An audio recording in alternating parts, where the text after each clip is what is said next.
Pi Network a annoncé que sur son testnet, il est désormais possible d'utiliser une infrastructure DeFi de base, un échange décentralisé, DEX, Automated Market Maker, AMM, pour fournir des liquidités, et la création de jetons test. Les jetons de test, appelés test PIB ou équivalents, sont utilisés pour expérimenter sans valeur monétaire réelle, ce qui permet de tester le système sans risque. Le DEX et les AMM sont actifs sur le testnet depuis début octobre 2025. On peut y échanger des tokens, swap, ajouter ou retirer de la liquidité dans des pools AMM et créer des jetons personnalisés à test. Le communiqué précise que ces fonctions sont sur le testnet et que pour le mainnet, il y aura des règles plus strictes, notamment pour la création de jetons. Le fait que ce soit sur testnet implique que les jetons n'ont pas de valeur réelle, ce que l'on fait est purement expérimental. Le passage vers le mainnet, où ces mécanismes deviendraient réels, n'a pas encore de calendrier précis. Même si l'on échange ou fournit de la liquidité, c'est surtout pour tester les fonctionnalités. Le site officiel rappelle, token création au mainnet will have stricté requirements. Il faut donc garder à l'esprit que tout se passe dans un cadre d'expérimentation.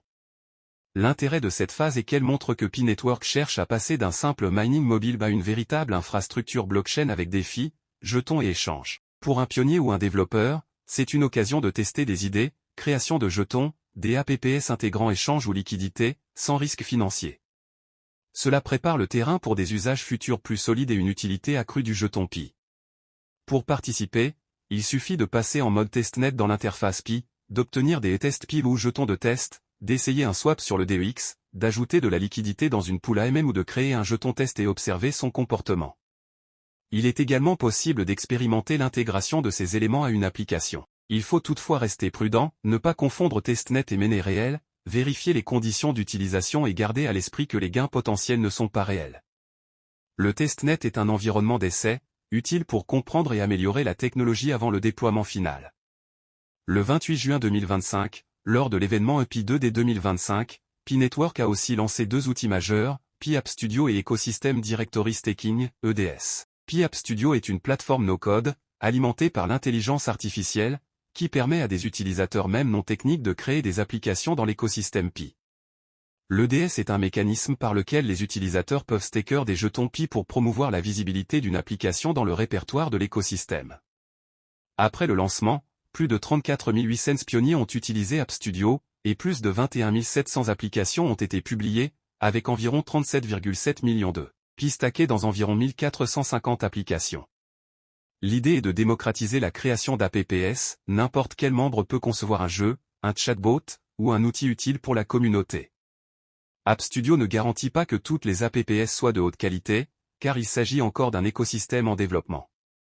Le staking via EDS ne rapporte pas de récompense directe, il sert uniquement à promouvoir la visibilité d'une app. De plus, toutes les APPS ne sont pas vérifiées ni approuvées par l'équipe officielle, certaines peuvent présenter des failles ou une qualité variable. Malgré cela, le concept est prometteur, car il transforme les utilisateurs en créateurs.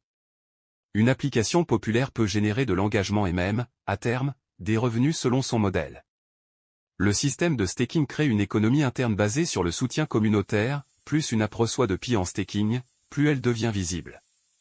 Concrètement, un pionnier peut utiliser App Studio pour créer une app à partir de modèles prédéfinis, la publier dans l'écosystème Pi, inviter la communauté à la tester et à staker pour elle, puis améliorer son contenu selon les retours. Il est important de garder en tête que la réussite dépend de la qualité, de l'utilité et de la visibilité de l'application. Même si la publication est ouverte à tous, le succès d'une app dépend de sa capacité à attirer les utilisateurs. Les conditions de publication exigent la compatibilité avec le wallet Pi et le respect des politiques de la plateforme. Enfin, la monétisation n'est pas encore clairement définie, le staking EDS ne rapporte pas de gains automatiques, donc les créateurs doivent avoir une vision à long terme. Ainsi, le testnet et l'App Studio représentent deux piliers complémentaires du développement de Pi Network, l'un renforce la technologie blockchain et la finance décentralisée, l'autre construit un écosystème d'applications participatifs. Ensemble, ils posent les bases d'un réseau Pi plus complet, plus utile et plus proche de son lancement en mainnet réel.